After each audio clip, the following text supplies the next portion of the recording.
നിങ്ങൾ പറഞ്ഞിട്ടുണ്ടാവും shut down ചെയ്തെന്ന് നോട്ടീസ് വന്നു കഴിഞ്ഞ പഴയ വെബ്സ്റ്റാർ ടിക്കറ്റിംഗ് വെബ്സൈറ്റ് പിന്നെയും ആക്റ്റീവ് ആയിരുന്നു. ഇതാണ് ഇപ്പോൾ ഏറ്റവും വലിയ ക്വസ്റ്റ്യൻ. IRCTCയുടെ പുതിയ വെബ്സൈറ്റിൽ ടിക്കറ്റ്സ് നോട്ട് അവൈലബിൾ എന്ന് കാണിക്കും. ആ പഴയ വെബ്സ്റ്റാർ സൈറ്റിൽ സെയിം ഡേറ്റ് സെയിം വോയേജിന് ടിക്കറ്റ്സ് അവൈലബിൾ ആയി. അത് ബ്ലോക്ക് ചെയ്ത ടിക്കറ്റ്സ് ആണോ, റിസർവ് ചെയ്ത ടിക്കറ്റ്സ് ആണോ, സിസ്റ്റം ഇഷ്യൂ ആണോ, നമ്മൾക്ക് ആർക്കും അറിയില്ല. പക്ഷേ അവൈലബിലിറ്റി ഉണ്ടായിരുന്നു എന്നത് മാത്രം ഫാക്റ്റാണ്. ലക്ഷദ്വീപ് മിസ്രഫ് ടീം പേയ്മെൻറ്റ് ചെയ്ത് ടിക്കറ്റ്സ് എടുത്ത് കാണിച്ചായിരുന്നു. പേയ്മെൻ്റായി.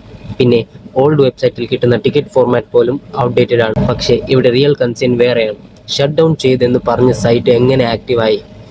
ലോഗിൻ ചെയ്യാൻ പറ്റിയത് എങ്ങനെ? പുതിയ സിസ്റ്റം ലൈവ് ആയിട്ടും പേയ്മെന്റ് ഓൾഡ് വെബ്സൈറ്റിൽ എങ്ങനെ വർക്ക് ചെയ്തു? പേയ്മെന്റ് ഗേറ്റ്വേ ക്ലോസ് ചെയ്തായിരുന്നു. വീഡിയോ കണ്ടതിന് ശേഷം ഞാനും എൻ്റെ പഴയ ഐഡിയിൽ ലോഗിൻ ചെയ്ത് നോക്കി.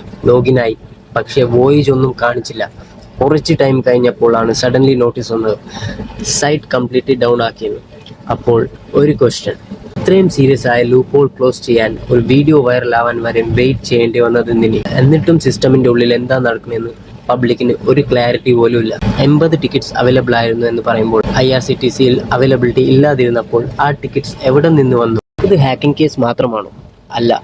സിസ്റ്റമിന്റെ ഉള്ളിൽ തന്നെ സീരിയസ് മാനേജ്മെന്റ് ഇഷ്യൂ ഉണ്ടോ? ഇവിടെ ആരെയും കുറ്റപ്പെടുത്താനല്ല ഞാൻ ഈ വീഡിയോ ചെയ്യുന്നത്. പക്ഷെ ഒരു കോമൺ ഐലൻഡർ എന്ന നിലയിൽ ഒരു കൺസേൺ ആണ്. കാരണം ലക്ഷദ്വീപിന് ഇതൊരു വെബ്സൈറ്റ് ഇഷ്യൂ മാത്രമല്ല, ജനങ്ങളുടെ ഡെയിലി ലൈഫിനെ എഫക്ട് ചെയ്യുന്ന പ്രോബ്ലമാണ്. പിന്നെ ഒരു കാര്യം, ഈ പഴയ വെബ്സൈറ്റ് 6 മാസമായിട്ട് ആക്റ്റീവ് ആയിരുന്നു. നമ്മുടെ പേഴ്സണൽ ഡീറ്റെയിൽസ് എല്ലാം ആ സൈറ്റിൽ സേവ്ഡ് ആയിരുന്നു.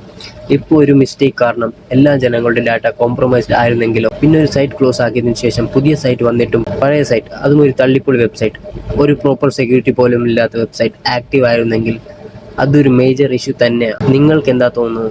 ഇതൊരു ടെക്നിക്കൽ മിസ്റ്റേക്ക് മാത്രമാണോ, അതോ നമ്മൾ കാണാതെ ഒരു വലിയ പ്രോബ്ലം ഉണ്ടോ? കമൻറ്റ് ചെയ്ത് പറയൂ. ഈ വീഡിയോ മാക്സിമം ഷെയർ ചെയ്യൂ. കാരണം ഇത് ടിക്കറ്റ് ഇഷ്യൂ മാത്രമല്ല, ഇത് ട്രാൻസ്പെറൻസിയുടെ ഇഷ്യൂ ആണ്.